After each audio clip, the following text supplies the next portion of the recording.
del vientre materno, independientemente de la edad gestacional. Y en función a la edad gestacional, este se va a clasificar en precoz, intermedio y tardía. La muerte fetal antes del parto precoz o temprana se produce para algunos autores antes de las 20 semanas, para otros antes de las 22 semanas, pero con un peso menor a 500 gramos. La muerte fetal ante parto intermedia se presenta algunos a las 20 semanas, otros hasta las 22 semanas, cuya extensión va a ser hasta las 28 semanas, con un peso mayor a 500 gramos que puede llegar hasta 800 o a 1000 gramos. Y la muerte fetal intrauterina antes del parto, tardía, se presenta antes de las, cuando supera las 28 semanas de gestación y con un peso mayor a 1000 gramos, con una longitud igual o mayor a 35 milímetros, desde la cima de la cabeza hasta el talón. En cuanto a la etiopatogenia, tenemos la reducción o supresión de la perfusión sanguínea útero-placentaria. Esta es una causa importante, puesto que se presenta en la hipertensión arterial, ya sea crónica o inducida por el embarazo, o hipertensión crónica más preeclampsia, cardiopatías maternas, taquicardia, paroxística, hipotensión arterial, anemia aguda.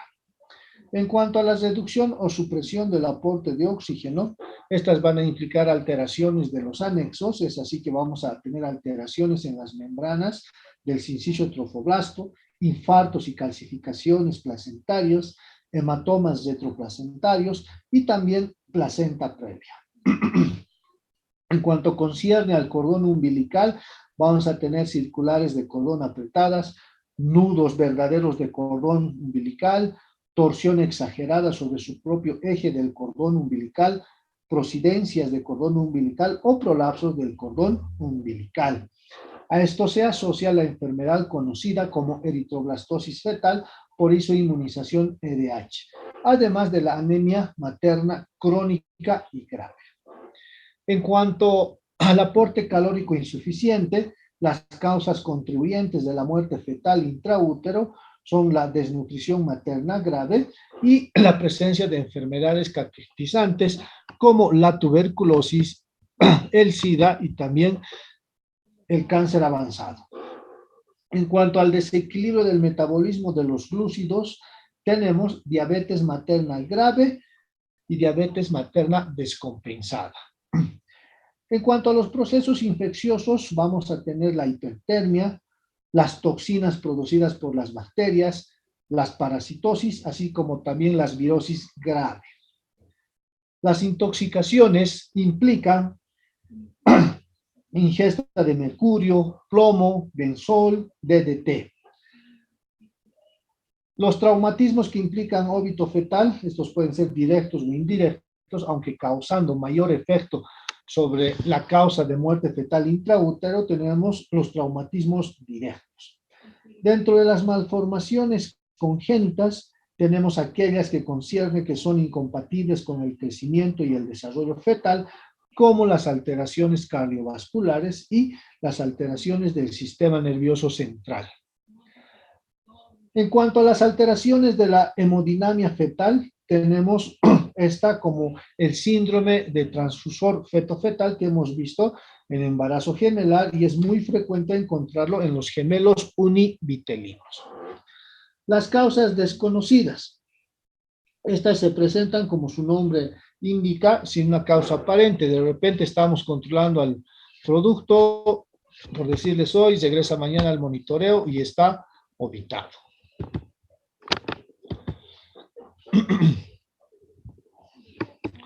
En cuanto a la evolución anatómica de la muerte del producto, tenemos dos fases.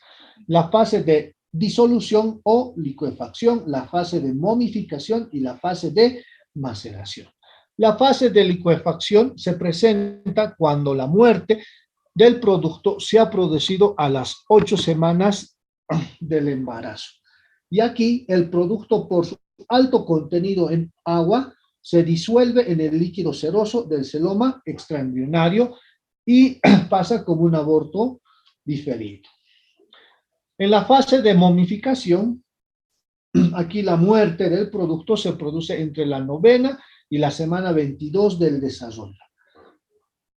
En esta etapa, por su volumen y constitución, ya no se reabsorbe, entonces el producto se momifica y va a adoptar una coloración gris y una consistencia tipo masilla. La placenta se va a caracterizar porque se va a decolorar y la caduca se va a espesar. La fase de maceración se va a subdividir en 3 grados, dependiendo de cuántos días el producto lleva muerto y retenido. La fase de maceración se presenta por encima de las 23 semanas del desarrollo. Y tenemos el primer grado. El primer grado es cuando el feto se encuentra muerto y retenido entre 2 a 8 días. Aquí los tejidos se embebecen, se ablandan y va a aparecer en la epidermis flictenas que contienen líquido cero sanguíneo lento. En el segundo grado, el producto va a estar muerto y retenido entre 9 a 12 días. Y el líquido amniótico se torna sanguinolento por la ruptura de las flictenas y las grandes ampollas que se encontraban en la epidermis. Otra característica del segundo grado es que las suturas y los tegumentos de la cabeza van a comenzar a reblandecerse y se van a deformar. En el tercer grado, el feto lleva muerto y retenido más de 13 días. Aquí la descamación va a abarcar ya la cara, los huesos del cráneo se van a dislocar y al tacto va a dar la sensación de tactar un saco de nueces. Hay destrucción de los glóbulos rojos e infiltración de las vísceras y de las cavidades pleurales y peritoneal. La placenta y el cordón umbilical van a sufrir el mismo proceso degenerativo. El amnios y el corión se van a tornar fiabres y van a adquirir un color achocolatado. Si las membranas se rompen, vamos a correr el riesgo de que se asocie un proceso infeccioso por contaminación del interior de la cavidad uterina y también por gérmenes provenientes de la cavidad vaginal. En cuanto al diagnóstico, los signos funcionales. Estos se van a caracterizar porque la madre va a dejar de percibir los movimientos fetales. Esto es importante, ¿no? Este dato solo nos puede referir la madre, ¿no? Que su producto ha dejado de moverse. Hay atenuación, o sea, disminución o desaparición del estado nauseoso, los vómitos, así como también de la hipertensión arterial. En cuanto a los signos vitales, vamos a poder observar en las glándulas mamarias la secreción calustral. También va a haber pérdida sanguínea transvaginal de color oscuro y a la semiología obstétrica vamos a ver que la altura uterina va a disminuir porque está disminuyendo también la producción de líquido amniótico. El feto, al no existir líquido amniótico, es fácilmente palpable, se pueden distinguir las partes fetales. El latido fetal es negativo y aquí se va a asociar el signo de Boero. ¿En qué consiste el signo de Boero? Al no existir el latido cardíaco fetal y no existir líquido amniótico, se percibe con mucha intensidad el latido de la aorta abdominal de la madre. Entonces, a esa percepción intensa del latido de la aorta abdominal materno se conoce como signo de Boero. El signo de Negri consiste en realizar el tacto vaginal y yo al realizar el tacto vaginal voy a poder percibir con mis dedos que tactan la cabeza fetal. Pero esta cabeza fetal va a crepitar como un saco de nueces o como cuando nosotros, perdón por el ejemplo, cuando apretamos una bolsa de papa frita, así vamos a poder sentir la dislocación de los huesos del producto, de su cabeza, ¿no? En cuanto se puede realizar una radiografía, ecografía, y vamos a ver estos signos que vamos a ir describiendo, tenemos el signo de Spalding. Y el signo de Spalding se caracteriza por el cabalgamiento de los parietales, ¿no? Como podemos apreciar acá o podemos apreciar acá, ¿no? El cabalgamiento de los parietales. Ese es el signo de Spalding. Luego tenemos el signo de Spangler.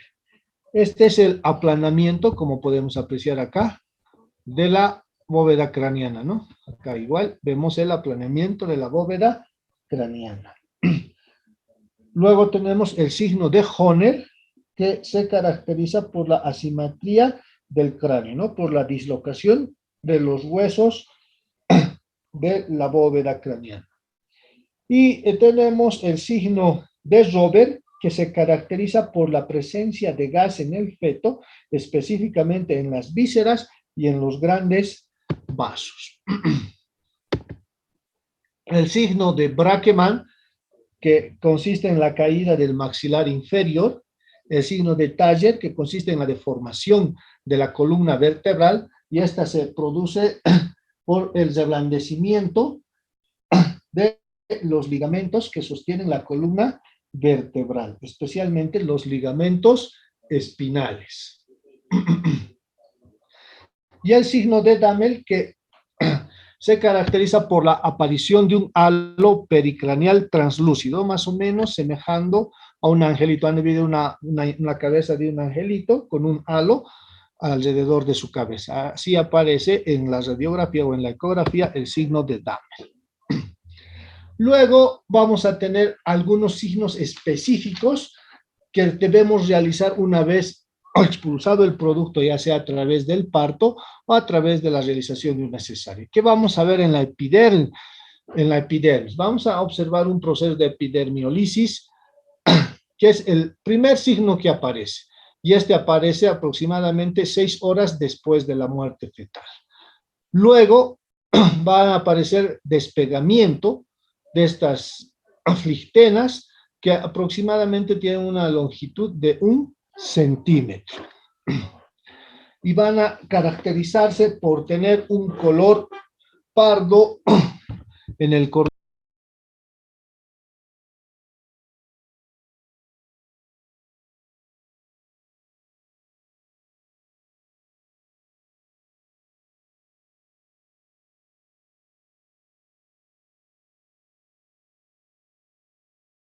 Hola, hola, ¿me escuchan? Hola. Creo que se dio el audio ya. Entonces, va a haber un despegamiento de las flictenas, las ampollas que se encuentran en la epidermis, que tienen aproximadamente la longitud de 1 centímetro. El segundo paso es la esfacelación, que se presenta 12 horas después de la muerte. Primero va a aparecer en la cara, el abdomen, y luego se va a ir a trasladar a la espalda. 18 horas después de la muerte, esta esfacelación va a ir a abarcar el 5% de la corporal total del feto. A las 24 horas vamos a observar vesículas subepidérmicas llenas de fluido. Y luego estas van a comenzar a presentar bordes hipocrómicos y vamos a tener la ruptura de las ampollas, y por su contenido serosanguíneo se van a ir a líquido amniótico, y el líquido amniótico va a ir a teñirse de color serosanguinolento. Y luego vamos a tener la hemólisis, que también va a dar un color serosanguíneo lento al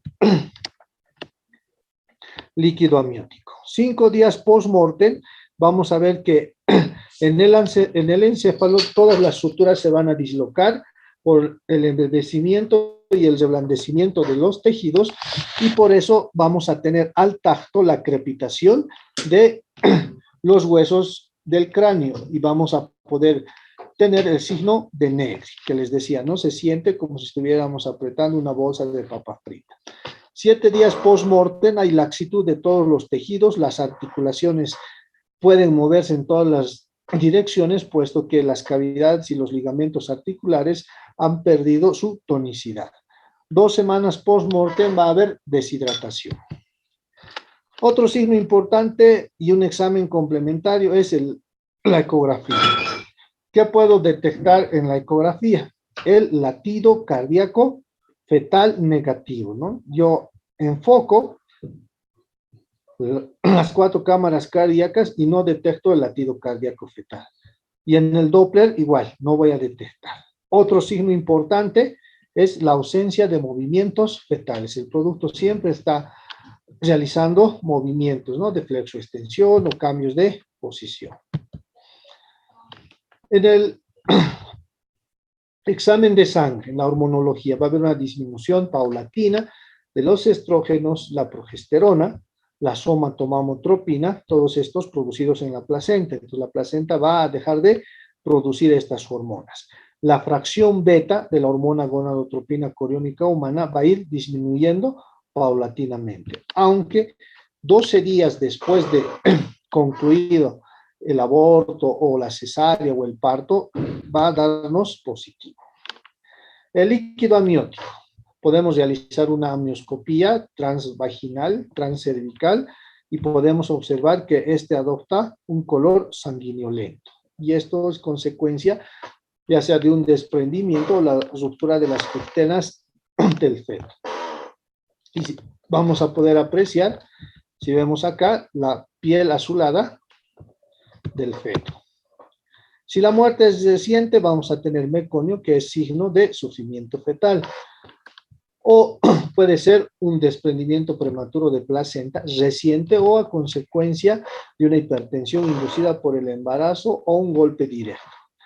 Y vamos a ver la infiltración de los glóbulos rojos al líquido amniótico, y eso nos va a dar el signo de Baldi-Margulies.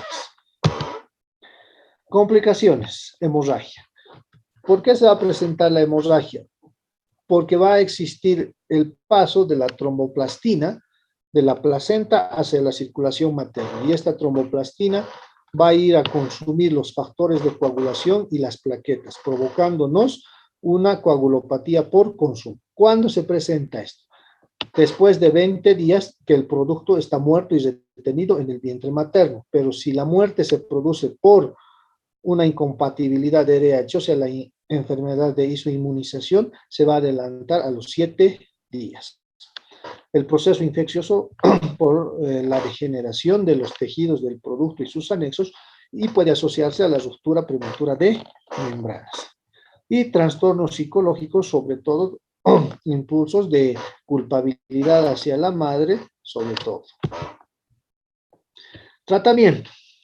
Soporte psicológico a la pareja, sobre todo a la madre, ¿no? Debemos hablarles claramente y conciso, sin rodeos, ¿no? Si está habitado, tenemos que decirle está habitado. Y si no está segura, puede acudir a otro centro, hacerse una ecografía, una segunda opinión, para poder corroborar la muerte de su producto. En cuanto a las medidas preventivas, tenemos que solicitar el coagulograma para ver cómo están los factores de coagulación, cómo están las plaquetas y sobre todo el valor del fibrinógeno. Esto porque les decía que la tromboplastina atraviesa de la placenta al torrente materno y va a consumir los factores de coagulación y las plaquetas. Ojo, por un nivel de 200 miligramos de decilitro de fibrinógeno, yo ya debo solicitar fibrinógeno o plaquetas, o si no tengo un paquete entero de transfusión sanguínea, ¿no? Previniendo la coagulopatía por consumo. Y obviamente antibiótico terapia. En cuanto a la conclusión del embarazo, ¿no? Debo ver el grado de paridad y las condiciones obstétricas. Como dice acá, si está en situación longitudinal y es pequeño, puedo ir a un parto, pero siempre y cuando viendo si es multípara o es nulípara, y debo tomar en cuenta esa situación. Puedo inducir con misoprostol y conducir con oxitocina. Si estos dos mecanismos de inducto-conducción de trabajo de parto fallan, debo realizar una cesárea. Ahora, si está en transversa o el producto o la paciente tiene antecedentes de cesárea, no puedo inducir, entonces voy a realizar directamente una cesárea. Aquí tenemos algunas imágenes donde podemos apreciar, miren las flictenas, la descamación de las manos del producto, de la espalda, aquí ya está empezando a descamarse, la coloración azulada de la piel del producto, y vemos la deformación, ¿no?, de la cabeza fetal por la dislocación de las articulaciones. Entonces, cuando tactamos acá tenemos, ¿no?, la crepitación, que es el signo de Negri. Miren, acá podemos apreciar la descamación de la piel del pie del producto. Y este es un grado de maceración 3, ¿no? Es un grado de maceración entre 1 y 2, ¿no? Mira, aquí están las flictenas, aquí ya se han roto las ampollas y han tenido de color rojo el líquido amniótico. Y este es el abdomen del producto donde podemos apreciar el signo de Margulis, ¿no? La infiltración de glóbulos rojos y de gas a las vísceras y a los grandes vasos. Si tienen alguna pregunta, adelante.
Doctor, no se le escucha.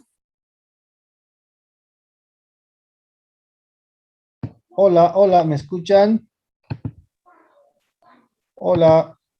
Sí, doctor, ahora sí. Ya, entonces vamos a continuar y vamos a hablar ahora de una patología que es continuación del síndrome de muerte fetal intraútero, ¿no? Que es el sufrimiento fetal agudo.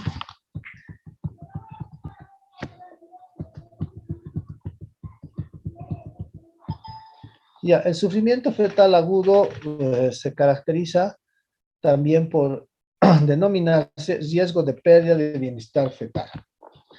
¿Cómo se define? Esta es una entidad clínica en la que el feto presenta un cuadro agudo caracterizado por hipoxia con acidosis metabólica, ya sea de forma transitoria o permanente.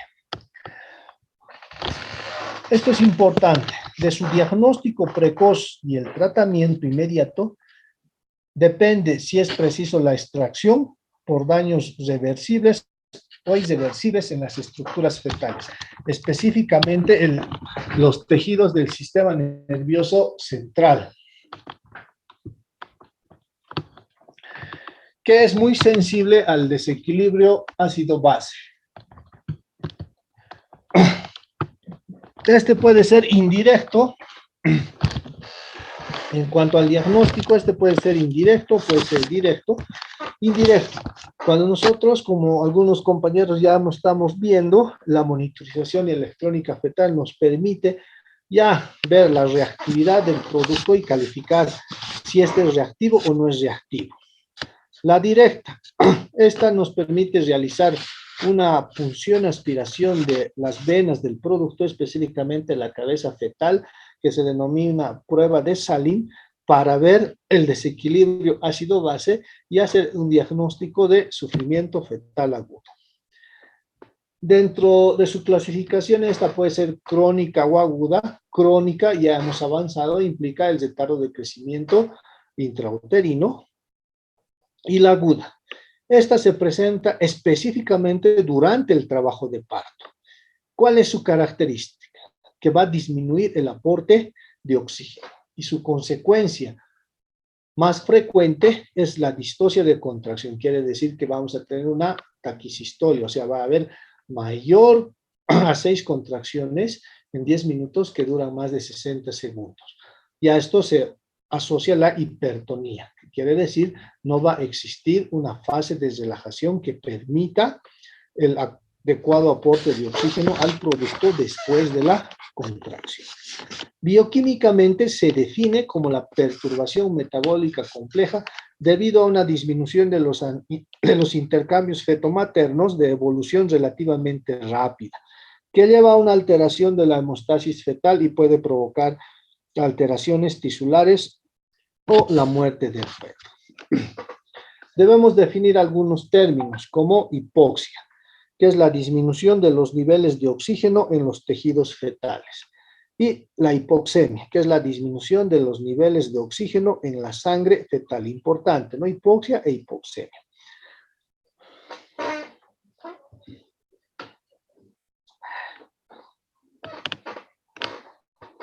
Acidosis, aumento del exceso de bases en la sangre, y el pH, ¿no? Que generalmente tiende a acidificarse el medio, por lo tanto, esto va a ser el significado de la retención de hidrogenones. Y la asfixia, cuando la hipoxia se asocia a una acidosis metabólica, ya va a ser casi irreversible el daño tisular y nos vamos a enfrentar a una muerte inminente del feto.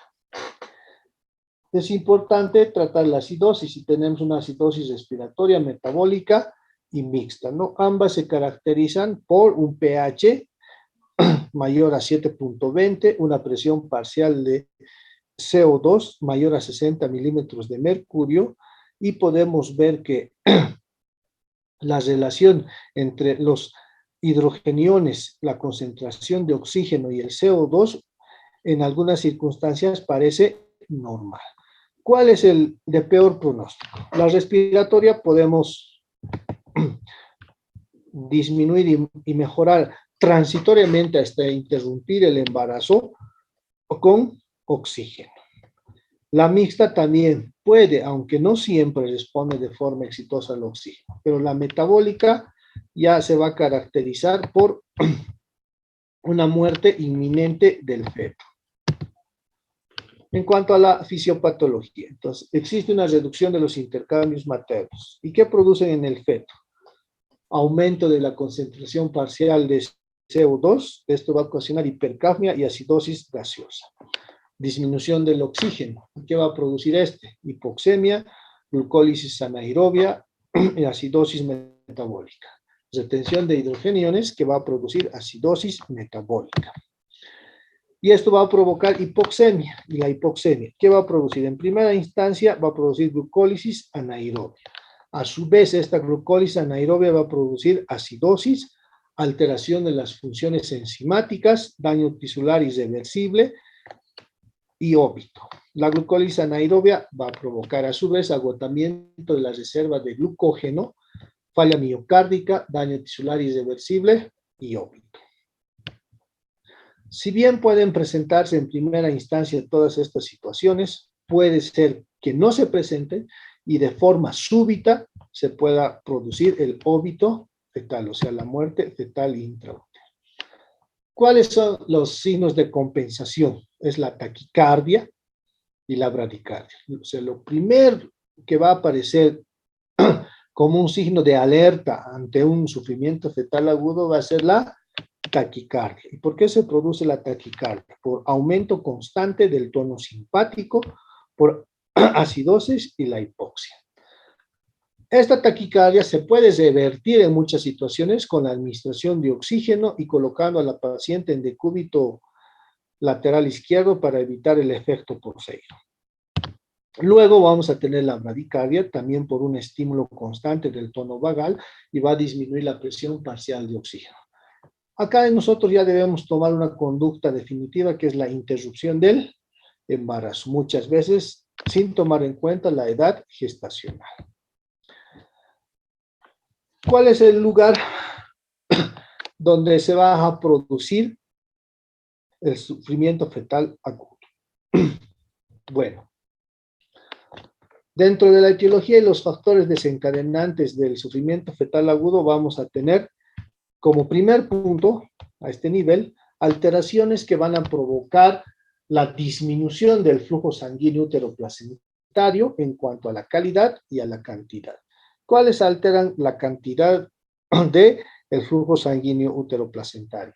Entre ellos tenemos el shock hipovolémico, la hipotensión supina y el efecto Porphyrio. Entonces ahí vamos a tener una disminución del aporte sanguíneo materno hacia el útero y por ende hacia la placenta. Y vamos a tener lo contrario, la hipertensión inducida por el embarazo o la diabetes con compromiso vascular o la esclerosis múltiple, ¿no? Vascular, que van a disminuir la luz de las arterias y de esta manera va a disminuir el flujo sanguíneo útero-placentario, provocando hipoxia, hipoxemia y desequilibrio ácido-base en el feto. El segundo punto a nivel materno es alteraciones que van a provocar una disminución en cuanto a la calidad de la sangre materna. Y en ellas tenemos la anemia crónica. Luego tenemos en el punto número 2 alteraciones del miometrio. Aquí va a existir alteraciones vasculares como una esclerosis múltiple, una esclerosis vascular de las arterias del miometrio, presencia de miomas uterinos que van a disminuir el intercambio el flujo sanguíneo uteroplacentario.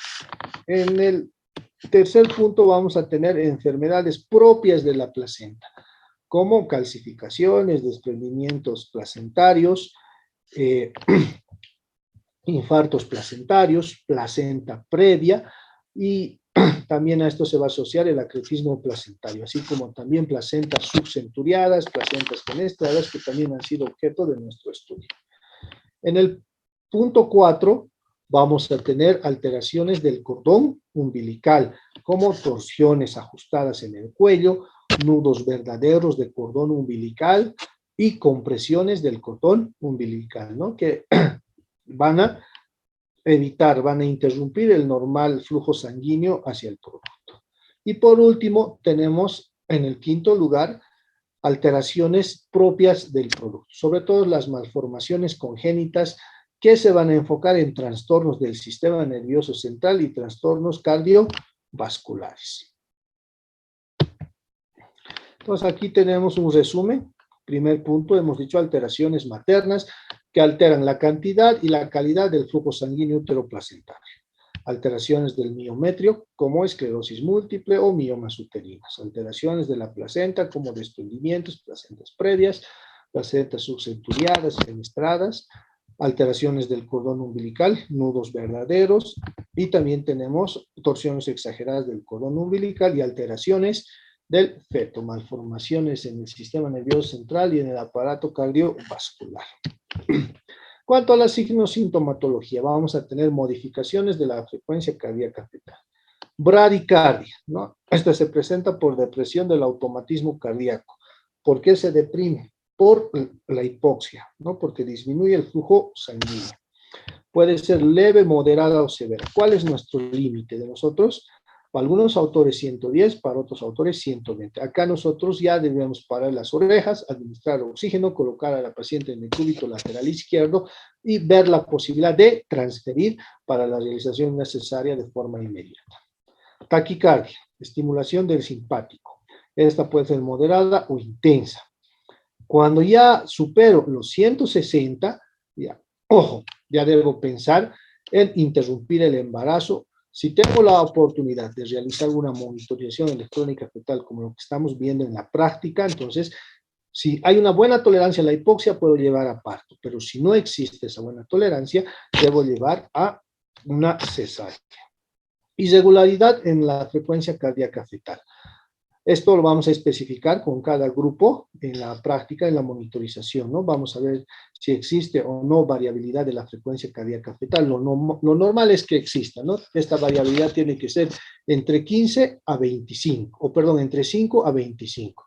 Por debajo de 5, ojo, debemos ver que no existe variación y me está haciendo sospechar ya de un sufrimiento fetal, o si es silente, ¿no? Si no existe modificación. Bueno, esto les vamos a explicar en la práctica, en el monitoreo. Variación de las contracciones que van a provocar alteración del latido cardíaco fetal. Ahí tenemos los DIPS-2. Puede ser que exista relajación, puede ser que exista contracción, pero en el 2 siempre está por debajo de 110 o 120 el latido cardíaco fetal. Y ojo, y eso me hace sospechar de sufrimiento fetal agudo. Ahí se asocia el decalage, ¿no? Que es la caída de la frecuencia cardíaca fetal después de la contracción. Y esta puede asociarse o no, como les decía, a la presencia de contracciones o relajaciones. ¿Qué es lo que sucede? En el cordón umbilical va a haber una reducción del flujo umbilical con caída transitoria de la presión parcial de oxígeno. Si este tiene buena tolerancia, o sea, el feto a la hipoxia, va a tolerar y podemos ir a un trabajo de parto. Pero si baja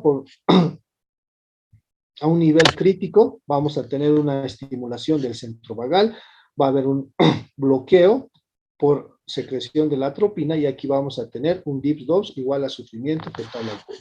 Ojo, DIPS-2 quiere decir sufrimiento fetal agudo. Las alteraciones intramiometriales y de la aorta igual van a disminuir el flujo sanguíneo uteroplacentario y van a desencadenar el mismo cuadro, ¿no? Con depresión del automatismo cardíaco, y aquí puede o no existir bloqueo de la atropina. Si no existe, igual, miren, los dos me van a dar DIPS-2, que significa sufrimiento fetal agudo. También tenemos dentro de la clínica la pérdida de meconio. ¿Y por qué se produce la pérdida de meconio? Por la hipoxia, la retención de dióxido de carbono y la acidosis metabólica. El meconio vulgarmente es conocido cuando llaman, no, mi guaguita se ha hecho caquita en mi vientre. Eso es falso, es el meconio, nada más. Pero puede ser clasificado meconio una cruz, 2 cruces o 3 cruces, como estamos indicando. Una cruz verde licuado, así más o menos como el jugo de alfalfa, si han visto. Han debido comer puré de arvejas, 2 cruces, y 3 cruces agua de hierba mate. Este es el más grave. Aquí ya ha existido una hipoxia intensa y con seguridad el producto ha hecho SALAM, ¿no? Síndrome de aspiración del líquido amniótico meconial. Y ¿me escuchan? Sí, doctor. Ya, entonces nos hemos quedado acá, falta creo que 5 diapositivas. Ya, entonces, esto representa el líquido amniótico meconial en forma objetiva, es lo que podemos ver. Si observamos un verde licuado es una cruz de líquido amniótico meconial. Si observamos un puré de arvejas es un líquido amniótico meconial, 2 cruces. Y si vemos un líquido meconial en hierba mate, vamos a ver que el líquido amniótico tiene 3 cruces y es la forma más severa del líquido amniótico porque el producto ha estado en un mayor tiempo expuesto a la hipoxia. Vamos a tener apagamiento de los ruidos cardíacos, o sea, se van a escuchar lejos, así como un eco a la distancia. Vamos a tener un soplo asítmico, que es un tropezón del latido cardíaco fetal que va a alterar el ritmo al cual nosotros estamos acostumbrados a percibir. Y la prueba de Saline, que es el diagnóstico de acidosis fetal por el desequilibrio ácido-base con un pH inferior a 7.20. Y también podemos realizar oximetría de pulso para ver la saturación de la oxihemoglobina. Para eso necesitamos realizar la prueba de Saline, que es la punción aspiración del cuero cabelludo del feto para extraer sangre y realizar dicha prueba. ¿Qué necesitamos para el diagnóstico? Ya hemos hablado de la taquicardia, bradicardia, irregularidad, donde no va a haber variación o variabilidad de la frecuencia cardíaca fetal, DIPS-DOPS, que les repito, siempre significa sufrimiento fetal agudo, y aunque haya contracción o relajación, siempre el latido cardíaco va a estar por debajo de 110 o 120. Hipoactividad fetal, esto quiere decir que el producto ha dejado de moverse como se movía antes, y esto es un signo importante que la madre nos refiere, ¿no? Es importante preguntar a la madre si su bebé se está moviendo o no se está moviendo. Hiperreactividad, lo contrario, ¿no? Cuando el producto está hiperactivo. Entonces, hay un momento del sufrimiento fetal agudo donde el producto comienza a moverse por la desesperación de la falta de oxígeno. Es igual que ustedes cuando entran a la piscina, no aguantan menos de 20 segundos, se desesperan y comienzan a moverse y a salir y flotar hacia el exterior, ¿no? Igual el producto, a consecuencia de la hipoxia, comienza a moverse en un determinado momento en forma excesiva. Y debemos ver el compromiso agudo materno, una hemorragia, una hipertensión severa que pueden condicionar toda la clínica y la presentación del sufrimiento fetal agudo. Dos instrumentos importantes para el diagnóstico: el estetoscopio de Pinar o el Doppler eléctrico, que en su práctica y en sus guardias ya van a ver, que nos sirve para ver los límites y la alteración de la frecuencia cardíaca fetal. Y esto es importante cuando ustedes estén solos en el campo, poder manejar y educar su oído para detectar el latido cardíaco fetal. Y si están en un centro, pueden tener ya la realización de la monitorización electrónica fetal, y aquí van a ver las alteraciones del latido cardíaco fetal. Diagnóstico. Entonces, tococardiografía. Este ritmo silente, desaceleraciones tardías y alteraciones de la variabilidad, vamos a hacerlo en la práctica, en cada grupo, y aquí podemos ver la prueba de Salem, ¿no? Está realizando una aspiración, una función aspiración del cuero cabelludo para obtener una muestra sanguínea, y de esta forma realizar el diagnóstico de acidosis y la oxihemoglobina.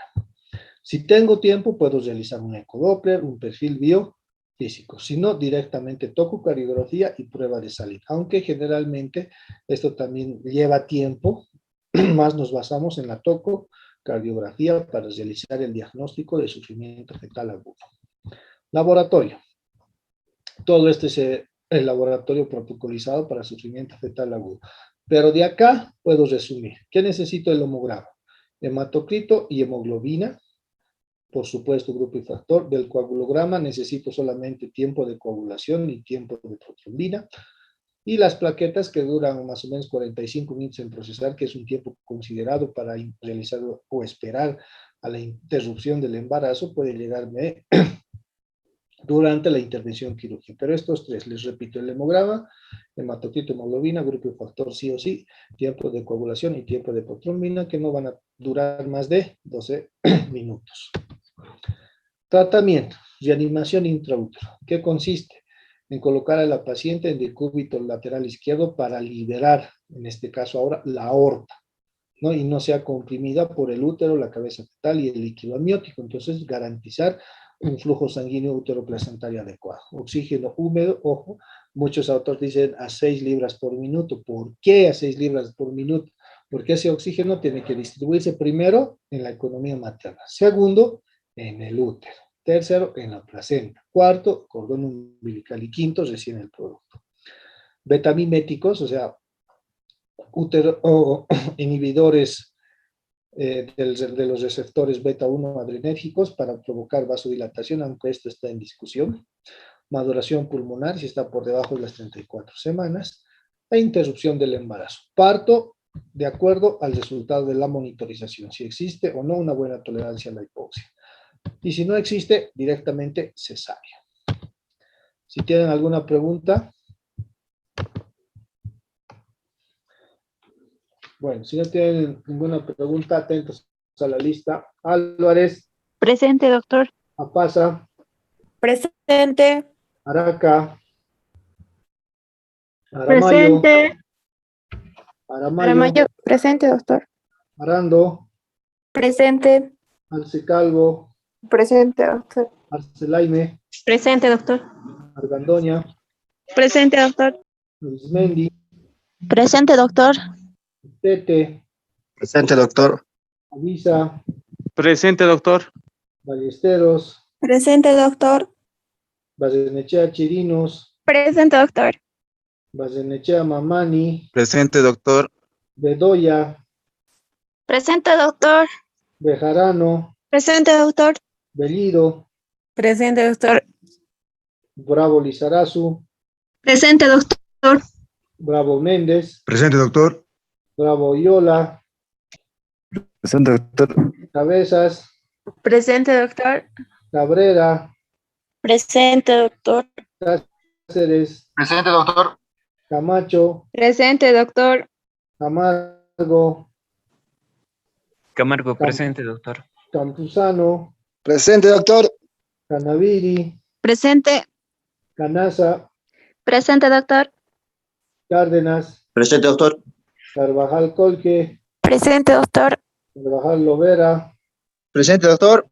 Castillo, Presente, doctor. Castro Bedoya, Castro Huanca, Presente. Chihuahua, Presente, doctor. Colque, Presente, doctor. Colque Aramayo, Presente, doctor. Colque Chipani, Presente, doctor. Condori Choque, Presente, doctor. Dori López, Presente, doctor. Condoris Rodríguez, Copa, Coronado, doctor. Presente, Coronado, doctor. Cruz Verónica, Presente, doctor. Cruz Alá, Cruz Romero, Presente, doctor. Durán, Presente, doctor. Quise, doctor. Espinosa, Presente, doctor. Estrada, Presente, doctor. Flores Copa, Flores Cruz, Presente, doctor. Flores Presente, doctor. Fuertes, Presente, doctor. García Cayo,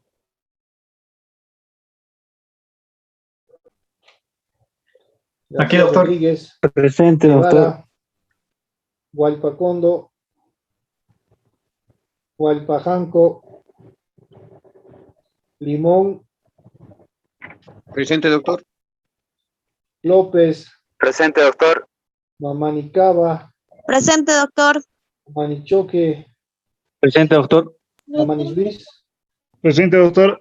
Peralta, Presente. Pérez, Ponce, Presente, doctor. Quintana, Presente, doctor. Quintanilla, Quispe, Presente, doctor. Rivero, Ruiz, Presente, doctor. Silva, o Sibila, perdón, Subieta, Presente, doctor. Paquichiri, Presente, doctor. Tardío, Presente, doctor. Tarqui, Telles, Presente, doctor. Torres, Presente, doctor. Vargas Chara, Presente, doctor. Vargas Paraguay, Presente, doctor. Di Gabriel, Presente, doctor. Villarruel, Presente, doctor. Silvetti. Presente, doctor. Ya. ¿Alguna pregunta? Julián Pimentel no ha llamado, doctor. No debes venir, la clase después no te he llamado. ¿Quién más? Ya, listo, Ángela, te llamo internamente para que hagas algunas cosas. Listo.